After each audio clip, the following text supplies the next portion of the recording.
और हरियाणा में आम आदमी पार्टी के नेता अशोक तंवर बीजेपी में शामिल हो रहे हैं। सीधी तस्वीरें देखिए, आम आदमी पार्टी को एक बड़ा झटका। मुख्यमंत्री मनोहर लाल मौजूद हैं। अशोक तंवर किसी जमाने में कांग्रेस के प्रदेश अध्यक्ष हुआ करते थे।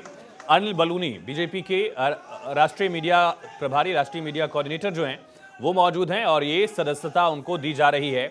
एक बड़ा झटका, एससी वर्ग से आते हैं और अनिल बलूनी यहां मौजूद। मुख्यमंत्री मनोहर लाल ने अशोक तंवर को पार्टी में शामिल कराया।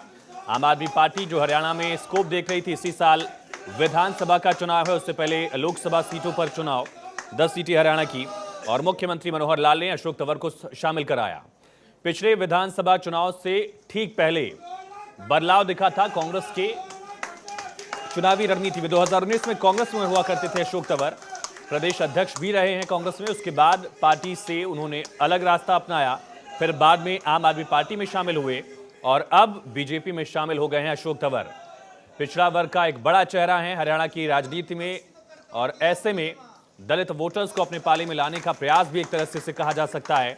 मुख्यमंत्री मनोहर लाल यहां मौजूद हैं, दिल्ली से सीधी तस्वीरें देख रहे हैं। अशोक तंवर आम आदमी पार्टी को छोड़कर बीजेपी में शामिल हो गए हैं। मुख्यमंत्री मनोहर लाल भी मौजूद हैं और साथ ही बीजेपी संगठन से जुड़े चेहरे भी इस वक्त यहां मौजूद, और अरुण सिंह बीजेपी के सांसद वो भी इस वक्त यहां मौजूद। देखिए मुख्यमंत्री मनोहर लाल क्या कह रहे हैं, ये सुनना बड़ा अहम होगा। उससे पहले अनिल बलूनी क्या कह रहे हैं, सुनिए। कुछ लोगों का नाम मैं जरूर यहाँ पर उल्लेख करना चाहूँगा, और आदरणीय संजय मयूख जी और अरुण सिंह जी, बाकी और प्रदेश अध्यक्ष जी से आम आदमी पार्टी के भी काफ़ी आदरणीय अध्यक्ष जी से भी मैं आग्रह करना चाहूँगा कि इन लोगों को पार्टी के पटका पहना के इनको स्वागत करने के लिए श्री अनूप पांडे जी, जो कि को इंचार्ज हैं उत्तर प्रदेश के, वह भारतीय जनता पार्टी में शामिल हो रहे हैं, उनका स्वागत है। श्री जगबीर जुंखेरा जी, जो डिस्ट्रिक्ट प्रेसिडेंट है कुरुक्षेत्र के, वह भारतीय जनता पार्टी की सदस्यता ले रहे हैं, उनका भी स्वागत है। श्री साहेब खान पटवारी जी, जो डिस्ट्रिक्ट प्रेसिडेंट है मेवात के, वह भारतीय जनता पार्टी की सदस्यता ले रहे हैं, उनका भी स्वागत है। गुरमेज सिंह गोंदर जी, ज्वाइंट सेक्रेटरी हैं स्टेट के, वह भी भारतीय जनता पार्टी की सदस्यता ले रहे हैं। श्री अनिल भारद्वाज जी, वो स्टेट वाइस प्रेसिडेंट है ट्रेड के, वह भारतीय जनता पार्टी में शामिल हो रहे हैं। श्री विमल मनोचा जी, स्टेट सेक्रेटरी हैं ट्रेड के, वह भी शामिल हो रहे हैं। श्री सुनील खेरी जी, ज्वाइंट सेक्रेटरी हैं यूथ के, वह भी भारतीय जनता पार्टी की सदस्यता ले रहे हैं। श्रीमती रेखा गुर्जर जी, वह भारतीय जनता पार्टी में शामिल हो रही हैं। श्री विनोद भाटी जी, श्री खेमी ठाकुर जी, श्री नवीन अरोड़ा जी, सीए हिम्मत यादव जी, श्री विजेंद्र सिवाच जी, श्री दीपक भोरिया जी, श्री जोत सिंह बिस्ट जी, श्री राजेश कलीरमन जी, श्री पेपी जिंदल जी, श्री सतनाम रोरी जी, श्री नरेश मग्गू जी, श्री मनवीर राणा जी, श्री कुलदीप भार्गट जी, श्री नवदीप गोधेरा जी, श्री संजीव चौधरी जी, श्री जगदीश झावेरी जी और श्री महावीर तंवर जी भी भारतीय जनता पार्टी की सदस्यता ले रहे हैं। हम आप सभी महानुभावों का बहुत बहुत स्वागत करते हैं भारतीय जनता पार्टी में। आप सब लोगों का स्वागत है। अनिल पंघाल जी भी भारतीय जनता पार्टी में आज शामिल हो रहे हैं, उनका भी स्वागत करते हैं।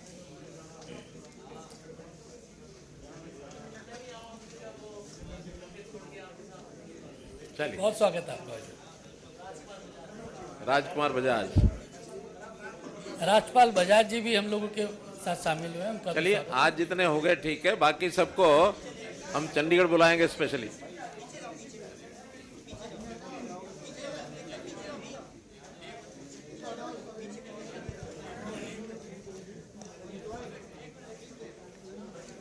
चलिए आ जाइए अध्यक्ष जी, आ जाइए वापस।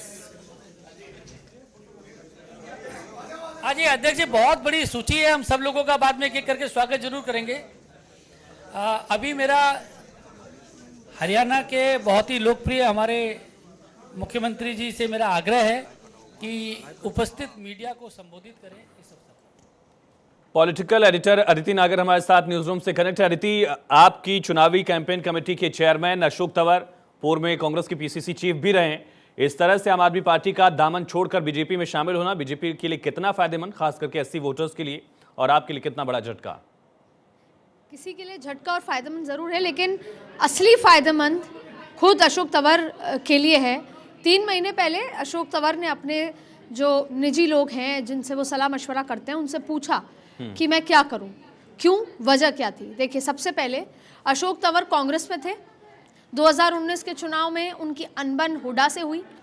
उसके बाद उन्होंने कांग्रेस छोड़ी, जबकि कांग्रेस में वो उनका संपर्क साधन अच्छा था। गांधी परिवार के साथ अगर वो चाहें तो बातचीत, मुलाकात करीबियों में से माने जाते थे, युवा थे, लेकिन हुड्डा के साथ। अच्छा देखिए, कांग्रेस में हरियाणा की राजनीति बड़ी वॉलेटाइल है, क्योंकि वहाँ पर शैलजा भी हैं, वहाँ पर दीपेंद्र हुड्डा अब हो गए हैं, वहाँ पर बड़े हुड्डा जो हैं भूपेंद्र हुड्डा हैं, इसके सुरजेवाला है, ऐसे तमाम तरीके की वहाँ पर खींचतान चलती आई है। इस बीच में अशोक तंवर ने कांग्रेस छोड़ा और आम आदमी पार्टी में शामिल हो गए, क्योंकि उस समय आम आदमी पार्टी का भविष्य बहुत ज़्यादा बुलंद भी नजर आ रहा था। और अब आपको बता दें कि दरअसल भारतीय जनता पार्टी के फिर ये पिछले 3 महीने से संपर्क में थे और इनके समर्थकों ने ये सुझाया कि अभी तो सबसे अच्छा भविष्य भारतीय जनता पार्टी में है। तो अब कांग्रेस और कांग्रेस के बाद आम आदमी पार्टी और फिर भारतीय जनता पार्टी, और जब अभी प्रेस कॉन्फ्रेंस होगी तो वो एक बात जरूर बोलेंगे, और वो बात ये होगी कि मैं आम आदमी पार्टी और इंडियन नेशनल कांग्रेस के गठबंधन से नाखुश हूं, और यही वजह है कि मैं भारतीय जनता पार्टी में आ रहा हूं, और यही वजह है कि मैं अपना काम करता रहूंगा। लेकिन अब आप देखें कि ये लोकसभा चुनाव लड़ने की डील के साथ आए हैं। हालांकि अभी कुछ निश्चित नहीं है, लेकिन मैं आपको बताती हूँ 3 जगह। एक तो दिल्ली में हंसराज हंस वाली सीट है, या तो वहां से वो चुनाव लड़ने की तैयारी में है। इसके अलावा हरियाणा की सिरसा और अंबाला, ये 2 सीटें हैं जहां से वो चुनाव लड़ना चाहते हैं। तो ये 3 सीटें हैं। अगर दिल्ली से लड़ाया जाए तो जहां से हंसराज हंस सांसद हैं वहां से वो चुनाव लड़ना चाहते हैं, वरना सिरसा अंबाला से वो चुनाव लड़ना चाहते हैं। तो सीधा सीधा वो भारतीय जनता पार्टी का भविष्य देखते हुए, अपने भविष्य को सिक्योर करते हुए और लोकसभा चुनाव लड़ने के माध्यम से आज शामिल हुए हैं, और इनके साथ बहुत सारे समर्थक भी शामिल हो रहे हैं। अदिति, तमाम समीकरण समझाने के लिए बहुत शुक्रिया आपका। तो अशोक तंवर आम आदमी पार्टी छोड़कर बीजेपी में शामिल हुए, लोकसभा चुनाव लड़ने की संभावना बताई जा रही है। हालांकि सीट कौन सी होगी, सिरसा में बीजेपी की सांसद सुनीता दुग्गल इसको लेकर पार्टी अध्यक्ष से मिल भी चुकी हैं कि वो ही इस सीट से फिर से मौका मिले उनको चुनाव लड़ने का। लेकिन अशोक तंवर 2019 में विधानसभा चुनाव के वक्त नाराज हुए थे कांग्रेस से, बाद में टीएमसी में शामिल हुए, फिर अब आप के बाद बीजेपी में शामिल हुए।